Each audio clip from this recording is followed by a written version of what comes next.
Paper has ecological impacts at every step of its life cycle.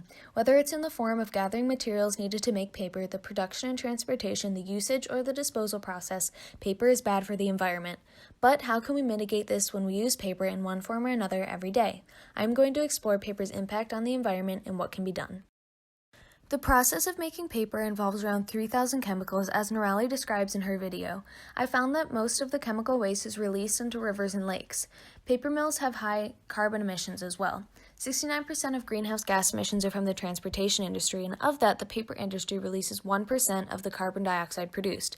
This comes from the process of making paper itself, methane from disposed paper breaking down, fossil fuels used for production, and transportation. Nitrogen and sulfur oxides are also released, which contribute to acid rain. There's also the issue of deforestation. Over 30 million acres of trees are cut down annually, which is bad for the environment in and of itself, but also has impacts on species endangerment. There is no doubt that paper is very useful. We use it every day, especially in the classroom. I kept all of my handouts from Physics 1 last semester, and I counted 99 pieces of paper. For the sake of estimation, I rounded up to 100.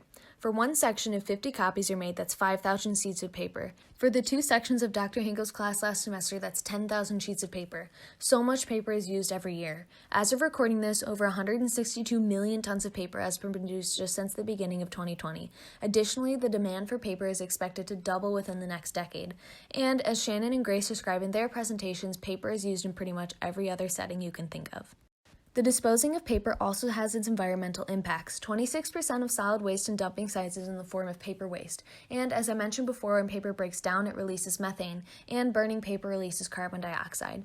Natalie and Lauren also talk about how paper waste is disposed of and treated in their presentations. So what can we do? Recycling paper is a great way to reduce paper's ecological impact. This includes buying recycled paper and not printing things when you don't have to. And as Maria talks about in her presentation, we can also use alternative paper products that are more sustainable.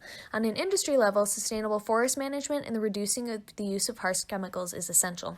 Within Lyman Briggs, increasing our sustainability as it relates to paper could look like only using recycled paper or alternative paper products, increasing how many paper recycling bins there are in Holmes Hall, and learning about the rules of recycling in classes so we are recycling consistently. This pandemic has forced us to be all online. As a result of not physically being in the classroom, I only got 50 sheets of paper from class this semester. That's half the amount of last semester. Imagine if Briggs Physics could cut its paper use in half, if Lyman Briggs could. I would like to propose that Briggs Physics make the best out of this horrible situation and continue in the coming semesters to not print out handouts when it's not necessary. Students can use iPads, notebooks, and whiteboards that they could take pictures of to do work on.